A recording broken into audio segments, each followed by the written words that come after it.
Hello, my name is Ray Jarrett, and we're going to spend the next few minutes talking about how to select your team.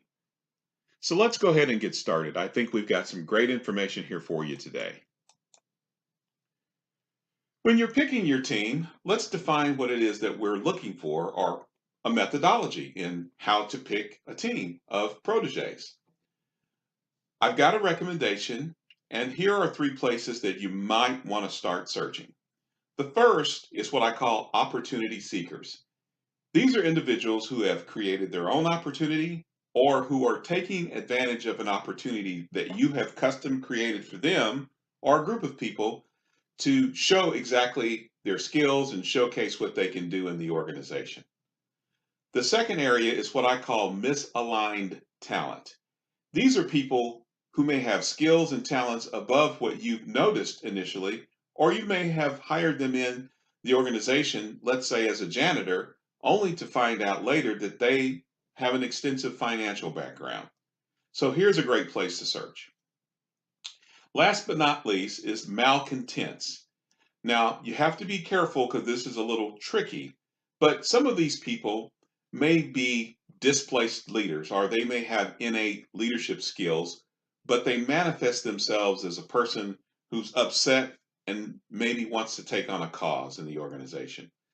But we'll be careful about that and we'll talk about later how we can recognize some signs. So let's go ahead and get started by talking about the opportunity seekers. These are people who 100% of the time should be giving you their best effort because they want to show you that they're capable of more. So, when you're looking at these individuals, you want to look in three different areas. How do they think? You want to gauge their work effort, and then you also want to kind of get an idea about what their opportunity is or their outlook is towards the opportunity that you've given them. When you look at how they're thinking, you want to see if they react. Are they reactive? Are they proactive? Do they take an innovative approach to problem solving? Or are they more linear? Learning how a person thinks by observing them is going to be great for you as a leader because you can see if that's going to mesh and meld with your leadership style and even in the industry that you're currently operating your business in. So, the next thing that you want to take a look at is gauging their effort. 100% of the time, you should be getting their best effort because they're trying to show you that they are capable of more. So you should get quality work. Notice whether or not they ask for help. This may be appropriate for them to ask for help, or it may be inappropriate. They should be able to plow through. Did they miss or make the deadline that you set for them? So these are ways to take a look at the effort that a protege is putting forth. Last but not least, take a look at their opportunity and their attitude towards the opportunity that's being presented to them. If you hear things like, well, this isn't really my job, or hey, how much extra does this pay?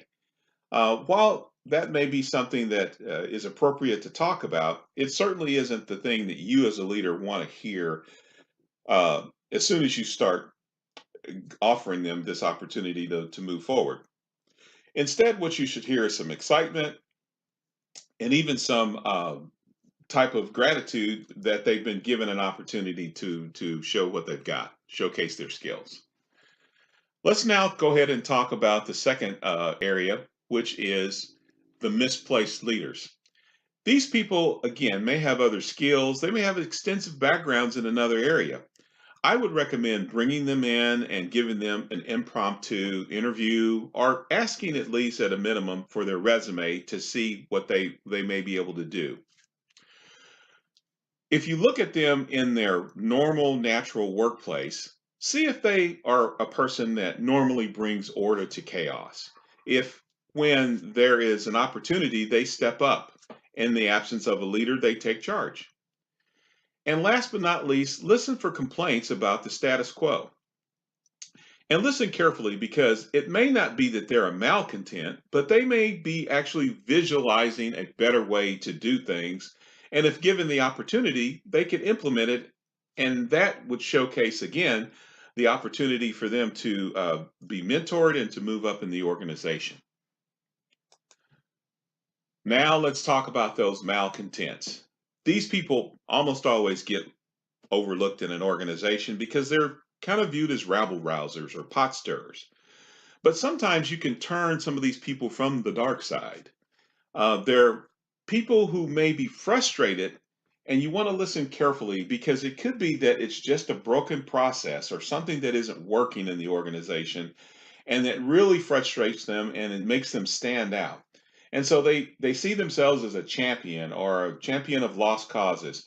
And what you want to do is to pull that person in and give them a voice. Start by just listening to what it is that they feel is wrong and maybe how they can contribute to fixing it. You may put them on a work team that is going to fix or address a problem. But I would avoid giving them a leadership role for right now until you could see whether or not they're going to fit in the mold that you're looking for as far as a protege. We've got a couple other things that we want to look for traits. The first is this person a teachable person? Can they pick up new skills quickly? Do they learn quickly?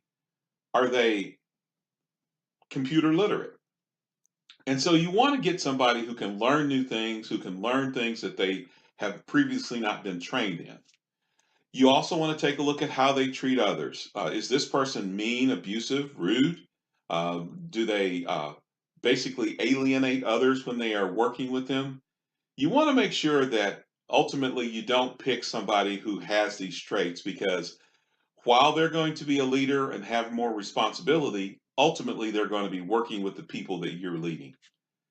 Which leads me to my next point. Is this an insecure person?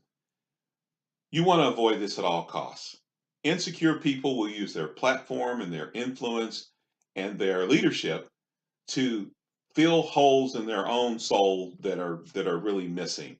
And they'll do so at the expense of everyone else. Well, that's all the time we have for today. I trust that you found the information helpful. If you need to contact me, please do so with the info listed on the screen. We'll see you next time.